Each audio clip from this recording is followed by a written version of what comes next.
Hey everyone, and welcome back to my channel, What the Beck. Today I am finally going to teach you how to crochet. I genuinely wasn't ever planning to make this video, but I want to make crochet more, I guess, approachable and let people know that, like, hey, if you want to do this, you can do it. It's not necessarily easy from the beginning, but once you get the hang of a few stitches, you can really do whatever you want to do with it. And I'm going to show you how to do some of the most basic stitches today. These aren't the really fancy ones, but a lot of fancy ones are made of these. And the reason I decided to finally make this video is because I made a pattern with some normal stitches, but done in fancy ways, I guess, fancy combinations. So yeah, I want to be able to have this as a guide with the video to help people who may not have done a triple crochet, for example, to know what that is and what it looks like in motion and not just described. So here we go. These are all the techniques I'm going to be showing you today, and you can check the description of the video for timestamps if you need to refer back to a certain point. So to get started, I'm not going to go over anything to do with yarn choice and all that. I'm using this multicolor yarn because I think it'll be easier for you to see what I'm doing when the stitches change and see how a stitch is made. Because counting stitches is also very important when you're following a pattern. So being able to see what one stitch of each type looks like is going to be helpful for you. I also have this. We won't need this till later, but I did want to show you that if you have a hook, scissors, and a needle, that's all you need to crochet. I mean, you can use other things like stitch markers and stuff, but it's not all necessary, and you can do a lot of duping with paper clips and stuff like that. So anyway, the first skill we're going to learn is how to make a slip knot, and this is how you start your crocheting. I will mention that I'm right-handed, so I'm sorry if you're left-handed. You can go ahead and search up another tutorial for left-handers, but I'm not the type to upload mirrored videos that are exactly the same, so yeah. Anyway, here we go. Slip knot. You're gonna hold the yarn in between your thumb and middle finger of your left hand with the tail, that's the loose end, pointing down, and the part that's connected to your ball above, right? Then you're gonna stick your pointer finger out like you're pointing and then wrap the yarn up and over and then bring it back up a little and then drop it to the left on top, like so. Now what you're going to do is put your hook through this loop here, and then you might need to readjust and like change how you're holding stuff. So this is how I've adjusted.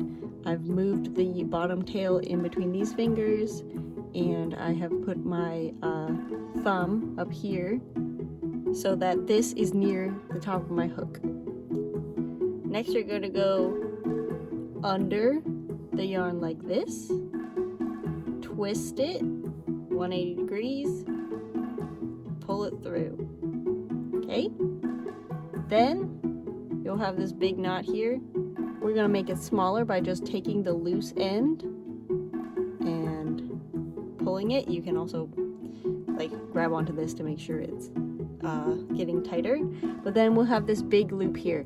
Now you're probably not going to want a big loop, so you can just grab the yarn that's coming off the ball and pull that until it gets to the size of your hook, like so. So let's try that one more time. We're going to wrap it around like so, put our hook in, bring it under and up, turn it 180 degrees, pull that through, and then pull that end, make it tighter to fit. Now you don't want it to be too tight because it can be a pain to work into later, but yeah, that is how you make a basic slip knot. And the fun thing about these is if you decide you don't want to use it, you literally just pull the two ends and it comes right out. The next skill we're going to learn is the chain. And to do this, you're going to want to get your hands set up in a similar fashion to this. This is the way that I crochet. It's not the only way to crochet. You can hold your hook in a different way if that's more comfortable for you, and you can hold your yarn a different way, but this is how I do it.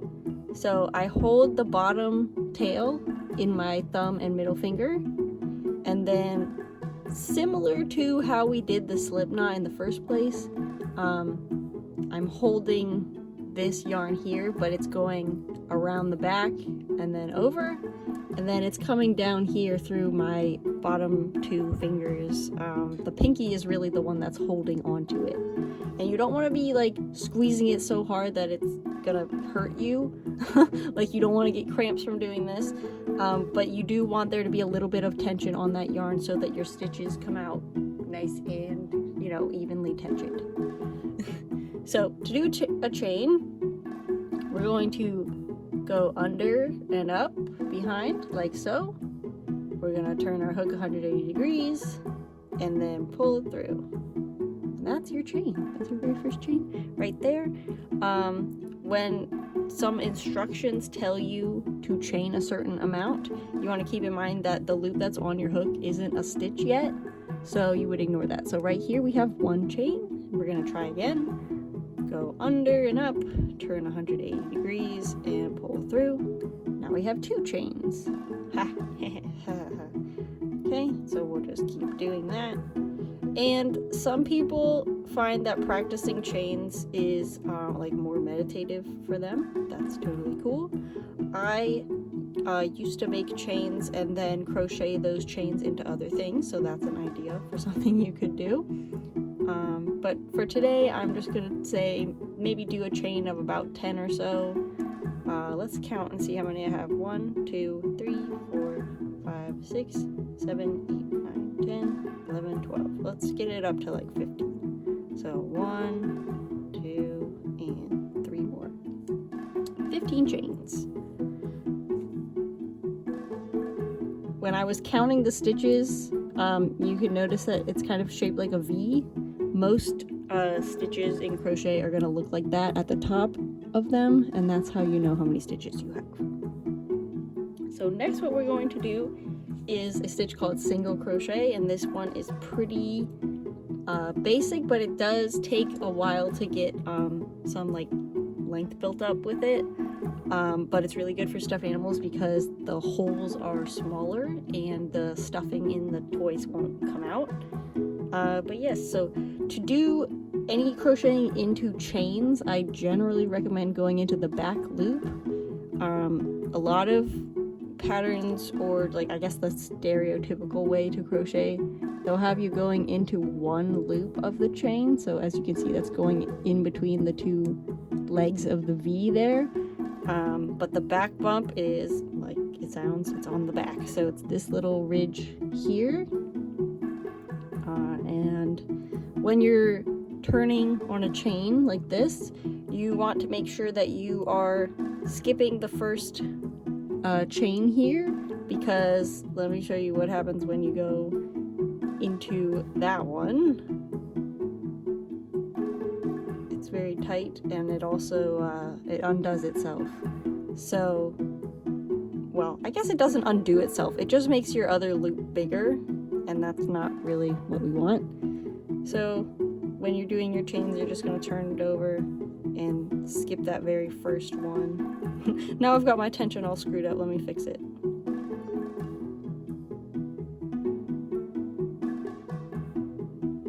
Okay, so to work into the back bump, you're going to again skip that first one and then put your hook from front to back through that loop.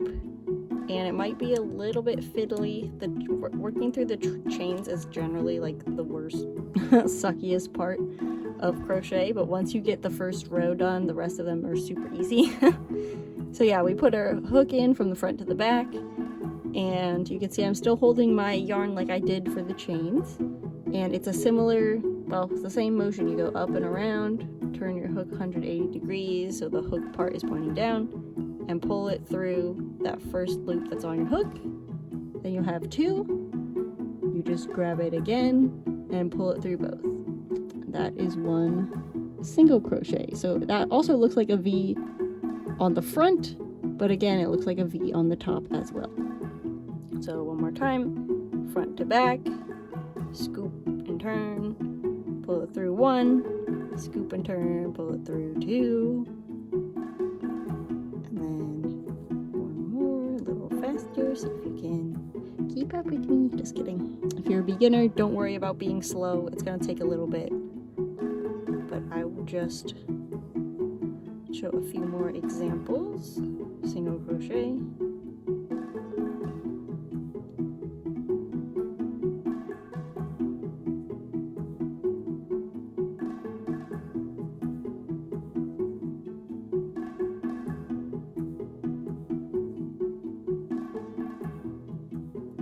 like so. And the multicolor yarn can help you see where each stitch is. So like you can see the V on top, and then the front is also a V. Yeah, that is how you do single crochet. Now, anytime you're making a flat piece like this, you are going to need to turn your work, and basically that just means like flipping it so you can work the other way. But some stitches are taller, and it's not as useful to just turn it without getting up to height, as some people call it. And to do that, we're just going to do some more chains. So at the end of your row, for single crochet and a half double crochet, which we're about to learn, I recommend just doing 1 chain. And that's the same way you would do a chain when you're starting. It's just later on in your project. So then we turn it, and then again, this chain on the edge here, that's going to look like a V. But since it's a turning chain and it's not like part of the foundation, usually you don't count that, and in some patterns, if they want you to count it, they'll say count it. So I'm going to ignore that because it doesn't count right now. And then when I do my next stitch, I'm going to do it into the second V here, which is our first single crochet. So to do a half double crochet, we're going to wrap our yarn around like we're going to do a chain, but don't pull it through yet.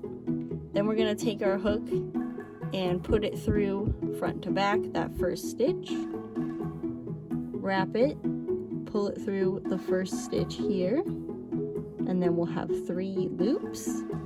We're going to wrap and turn like so, and then this goes through all 3 loops like that, and that is your half double crochet stitch.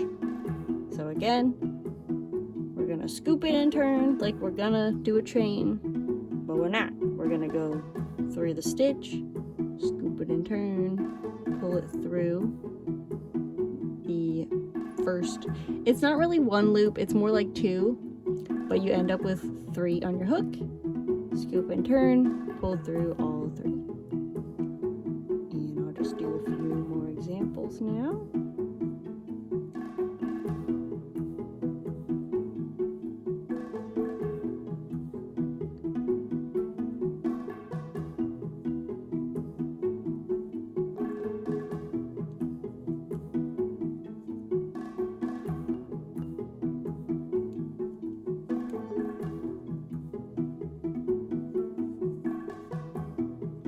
Like so. And you can tell that it's a little bit taller than the single crochet, but it's not quite tall enough to need 2 chains at the end, so that's why I suggest using 1 turning chain for the single and for the half double. When we get to the end of the row, again, we're going to need to do a turning chain, but I want to encourage you to go in and count your stitches at this point. One thing that you can do that's helpful is pull your yarn a little bit so that you have a bigger loop. That will reduce the chances of stuff coming undone while you are looking at it and counting your stitches. So again, we're just going to look for the V's over here. And you can see over here this V down here. This one is our chain 1 from the beginning of the row. We don't count that one, so we're going to ignore it. And then we look at the top and we can count these V's. We have 1, 2, 3, 4, 5, 6, 7, 8, 9, 10, 11, 12, 13, 14. Which is good because remember the first 15 I made, the first one got turned into a turning chain, so that one is now basically not part of our count. But I'm working evenly, which is good. I have the same amount of stitches I started with. If you're a beginner, I would recommend counting your stitches every row until you get comfortable with it. That way you don't get a funky shaped piece instead of the rectangle that you're going for. So the next stitch we're doing is called a double crochet, and it is essentially double the height of a single crochet. It is similar to the half double crochet, but there's one more step. And to get to the right height for it, you just chain 2. So we're going to do that. And then remember, the chain 2 does not count as a stitch.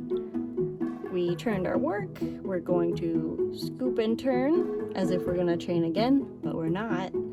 Go through our stitch, scoop and turn, pull through that first loop here. We'll have 3 on our hook. Like I said, this is very similar to the half double crochet, but the difference is with our next scoop and turn, we're only going to go through 2 of those loops, and then we'll have 2 left on here. And then we scoop and turn again and pull that through those other 2, like so. So you can kind of see what's going on here. This is our shortest stitch, this is our middle size stitch, and this is our tall stitch. And I'll show you one more time. We're gonna scoop and turn, go into the stitch, scoop and turn, pull through the stitch, 3 loops on the hook, scoop and turn, pull through 2, scoop and turn and pull through 2 one more time, like so.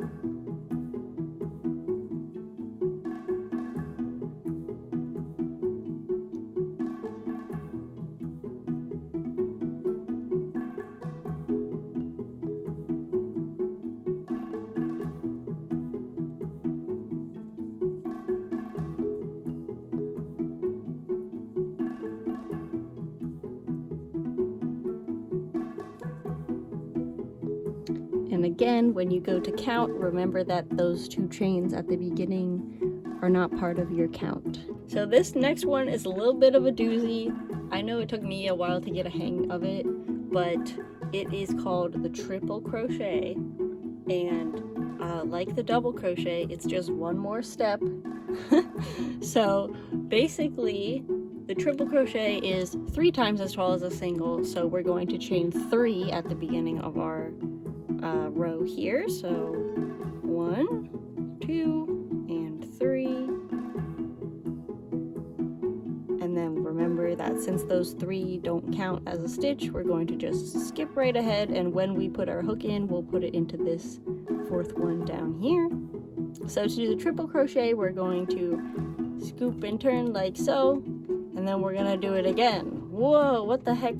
The reason we're doing this is because to make it taller, we're basically giving more yarn into the stitch, and then we'll have more instances where we can pull through 2 loops instead of just 1. So we have 3 loops on our hook, but as you can see, those other 2 down here, they're just wrapped around like so.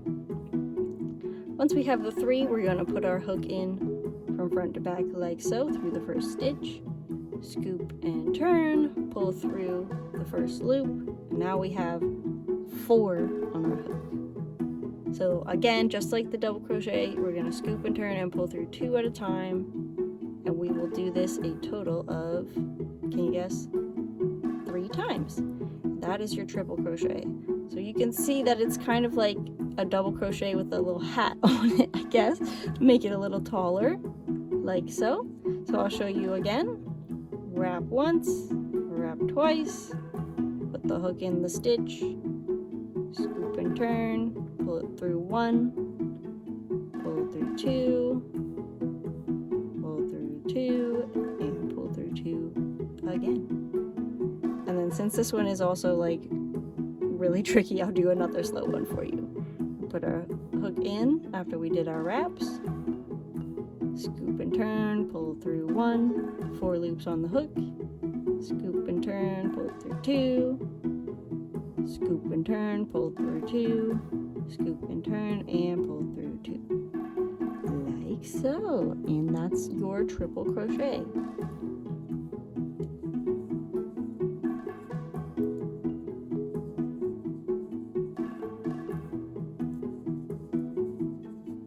remember when you get to the end of the row that if the pattern says that this chain here does not count as a stitch, you make sure you've worked into the top of the stitch below and not onto the chain, because I know that could be a bit confusing, especially for a beginner. But here you can see like the range of heights of these stitches, and you can see how some of them are more applicable for certain things, like the double crochet might be more helpful for clothing or something that you want to be very breathable, whereas the smaller stitches are good for stuffed animals because it would keep all the stuffing in, where these would let it come right out. So the next thing we're going to learn is the slip stitch, and this is usually done to finish your project, but it can also be used for other techniques like putting some surface texture onto a pattern, or just it's used for a lot of things, and I don't remember exactly all of them, but you're gonna want to know how to do it. So just because we're practicing, I'm gonna chain one and turn, because like I said, if I don't do a turning chain, then this stitch will start to go cuckoo bananas on me, and we don't want that. But the slip stitch is essentially a very short stitch. I wouldn't even say it's half as tall as a single crochet. I would say that it's like almost no height.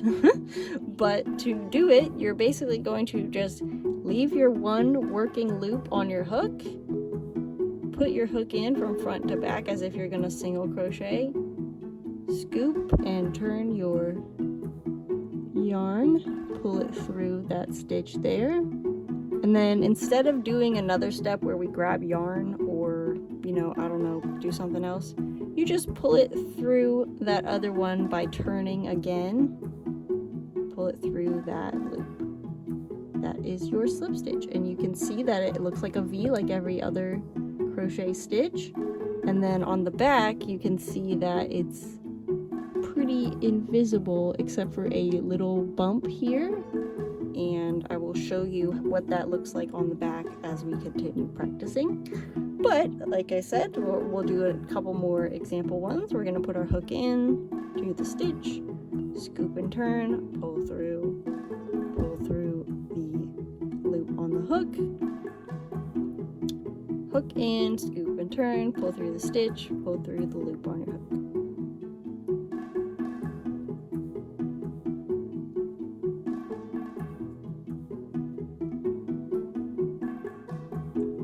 Like so.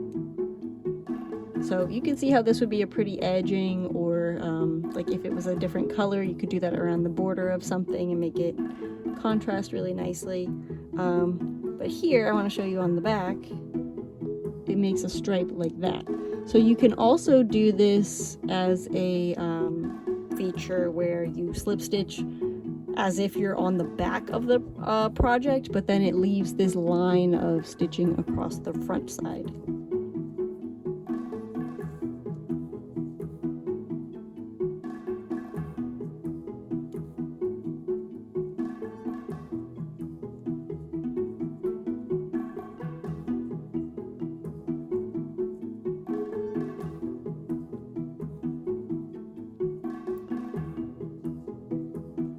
One other thing to note about slip stitches is that they tend to be tighter than other stitches and they don't stretch as much.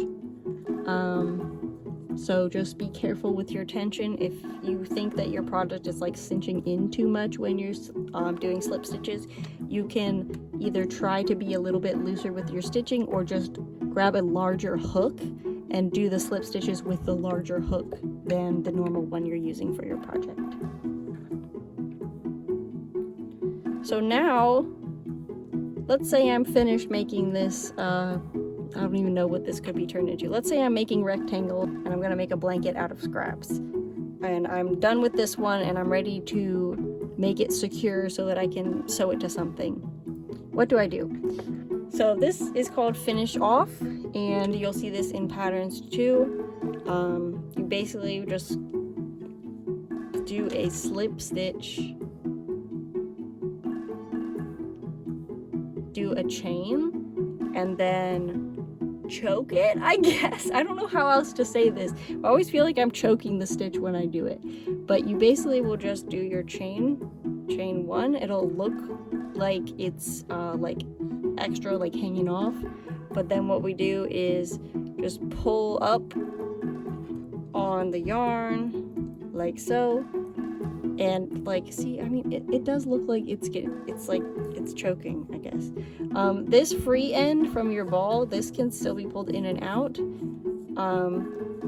And I usually will just pull it until it's as long as I want the tail to be. And then I take my scissors and I cut the loop here.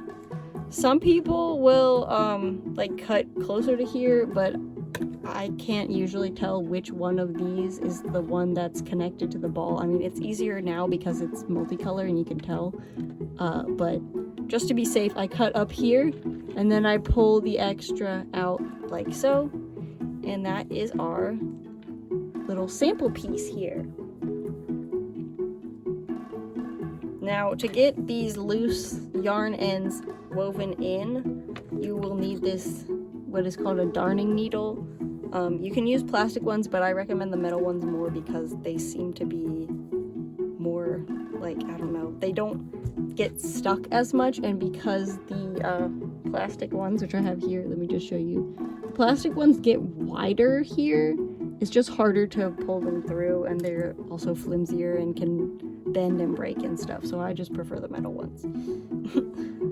So we would just thread it onto a needle like so, and here's another little hack you can get from this video. If you fold the yarn like that and then pinch it and then just like push the needle down, it's a lot easier to thread it that way than, for example, just trying to push the whole end through like that. So there's your bonus tip. So next, you're gonna usually want to do this on the back side of your work, or what is usually called the wrong side. You basically will just take your needle and sew into the stitches. And what I usually do is I'll go back and forth down the first stitch, or in this case we have a turning chain here, so I'm just going back and forth until I get to the bottom here, and you can see that V shape. And then once I'm towards the bottom, I go under the V's like so for a few stitches. And then what you want to do is basically catch some of the yarn as you're going the opposite direction, and that'll like lock it in place. So as you can see here, the yarn can kind of like split apart. So I'm going to let it be split by my needle, but then go back through with the other V's like so. And then it's done. You can choose to sew your ends in with more, I guess, yarn or length if you prefer, but I find that this is pretty good for most of the objects that I make. When I'm making clothing, I try to do them a little more secure, so I might go back and forth twice.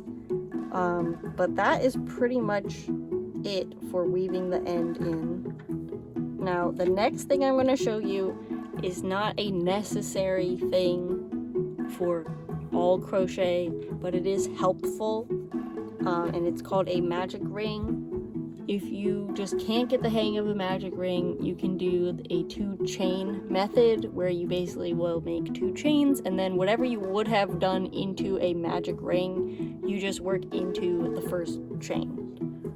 Because like I said before, that second chain you need to skip, otherwise all your work will be like unraveling and you couldn't really work into that first chain. So yes, the magic ring, arguably one of my most used techniques that's not literally its own stitch. It's similar to the slip knot from the beginning. So again, I'm just gonna hold the yarn, and this time I'm holding it with my ring finger and thumb, because this helps me like gauge how big the ring is gonna be for me to be able to work into it. But again, we put it up and over like so, and then put it up like this, and then I drop the bottom one and readjust like so. So my pinky's holding the tail, my thumb is holding the part that is attached to our ball of yarn. Put my hook in, and I have to do it against my hand, but I basically do the scoop and turn like normal and then pull it through. And then the difference here is we're going to make what seems like a chain but it doesn't really count as a chain, and we're gonna pull it tight, kind of like how we did the finishing off step. And now you have an adjustable ring here that you can work into. So for example, if your instructions say to chain 1 and then single crochet 5 in the magic ring, you would do your chain like normal and then put your hook into the ring here, and you'd be working over this loose tail as well. So that's what that second string is. But we would just do our single crochet like normal. So here's 2, 3, 4, and 5. And then to basically close it up, and this is the magic part of a magic ring, you just take the tail from the beginning and pull really tight. And now you have a tight little circle here, and that is the perfect start for plushies and like circular objects as well. So yeah, that is how you do that. So I hope you enjoyed this video. I really hope that it can be helpful for you. It might not have been the most in-depth, but for visual learners or people who like use my patterns but they don't know one particular stitch and they'd rather see me explain it, I figured this would be a good like help video for that. So yeah, please let me know in the comments if you have ever tried crocheting or if you're going to, and I will see you in my next video, which will hopefully be a pattern release. Bye!